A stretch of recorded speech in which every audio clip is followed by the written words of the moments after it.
নগৰ জুৰিয়াকে আদি কৰি বিভিন্ন অঞ্চলত এপশেকতকৈ অধিক দিন সন্ত্ৰাসৰ সৃষ্টি কৰা বাঘটো জুৰিয়াৰ ২ নং বৰালিমাৰীৰ ৰমজান আলীৰ চোতালত যোৱা নিশা প্ৰত্যক্ষ কৰে স্থানীয় ৰাইজে। বৰ্তমানেও ৰমজান আলীৰ তামোল বাগিচাত বাঘটোৱে আশ্ৰয় লৈ থকাৰ সন্দেহ। কেইবাখনো গাঁৱৰ ৰাইজে আতংকিত নিশা পাৰ কৰিবলগীয়া হৈছে। ইতিমধ্যে নগাঁও জিলা প্ৰশাসনে সতৰ্কতা জাৰি কৰি এই অঞ্চলৰ ৰাইজক ঘৰৰ বাহিৰত নোলাবলৈ আহ্বান জনাইছে। যোৱাকালি জুৰিয়াৰ পুঠিমাৰীত বাঘে অৱস্থান কৰা মৰাপাট খেতি ১০০ ভেটেৰেৰে সম্পূৰ্ণ ধ্বংস কৰাৰ পাছত প্ৰায় ২০০ মিটাৰ আঁতৰত থকা অন্য এক খেতি পথাৰলৈ পলায়ন কৰে বাঘে। তাৰ পৰা ২ নং বৰালিমাৰীলৈ আহে এই বাঘটো। উল্লেখযোগ্য যে যোৱাকালি জুৰিয়াৰ পুঠিমাৰীত পুনৰ বাঘৰ আক্ৰমণত এজন গুৰুতৰভাৱে আহত হৈছিল। পটল খেতিত কাম কৰি থকা অৱস্থাতে দেওবাৰে পুৱা বাঘে আব্দুল ৰেজাক নামৰ এজন কৃষকক আক্ৰমণ কৰে। বাঘৰ আক্ৰমণৰ বলি হোৱা লোকজনৰ আঘাত গুৰুতৰ হোৱাত ততাতৈয়াকৈ নগাঁৱলৈ প্ৰেৰণ কৰা হৈছিল। এপশেকতকৈও অধিক দিন বিভিন্ন অঞ্চলত বাঘটোৱে সন্ত্ৰাস সৃষ্টি কৰি ৪জন মানুহক জখম কৰাত ৰাইজ ক্ষুব্ধ হৈ পৰিছে বন বিভাগ তথা জিলা প্ৰশাসনৰ বিৰুদ্ধে। নগাঁৱৰ পৰা বিভূতি বৰাৰ ৰিপৰ্ট, বটদ্ৰৱা লাইভ।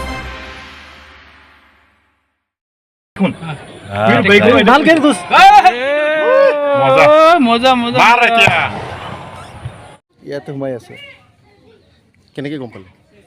কালা ৰাতি যে ওপৰ আহি যায় এইটো চৰকীবিলাক আহি আছে যেন ইয়াতে এইটো ৰাখিছে, ইয়াতে গ'লে এইটো ঘূৰিছে। গাঁওখনৰ নাম কি? পুঠিমাৰী।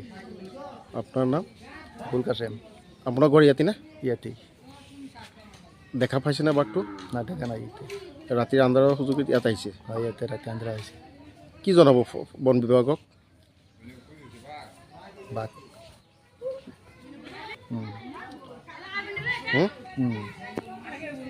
ৰাতিপুৱা মানুহ চব কেতিয়াকৈ ঘৰত দৰ মাৰি ৰাখিছোঁ। এইটো বনাই এইটো ওলাই নিব লাগিব। মানুহ চব এতিয়া ঘৰত বাহিৰত বাঢ়িব নোৱাৰে। বন বিভাগৰ লোক আহিছেনে নাই এতিয়ালৈকে? অহা নাই।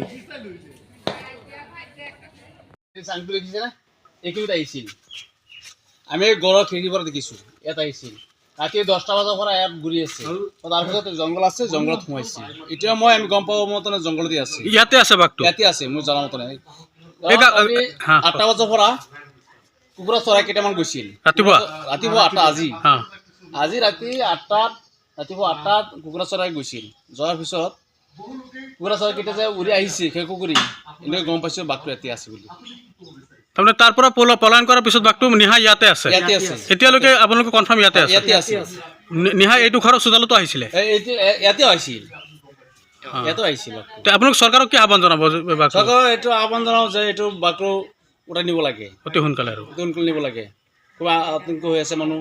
গাঁৱৰ সব দৰ্জা মাৰি ঘৰত লুকাই আছে মানুহ। মানুহ ৰাতি ঘৰৰ পৰা ওলোৱা নাই? ঘৰৰ পৰা ওলোৱা নাই, ৰাতি ওলোৱা নাই, দিনেও দৰ্জা মাৰি ৰাখি আছো মই। পুৰা গাঁৱৰ আতংক হৈ আছে। এইখন গাঁৱৰ নাম কি? ২ নম্বৰ বৰালিমাৰী হয়। ২ নং বৰালিমাৰী। আগতে পুঠিমাৰীত আছিলে? যোৱাকালি পুঠিমাৰী আছিল। ঠিক আছে। আজি বৰালিমাৰী আছে। ইয়াত দেখিছোঁ, ইয়াত ঘূৰি ফুৰি আছে। সিহঁতে ৰাতি 10টা বজাত গুচি গৈছে। বন বিভাগৰ মানুহজন গুচি গৈছে ৰাতি। এনে ৰাতি ক'ত আহিছিলে? ৰাতি আমাৰ ইয়াতে ঘূৰি ফুৰি আছে। এই চাহ নেমু বাগান আছে, তামোল গছ আছে, ইয়াতে ঘূৰি ফুৰিছে।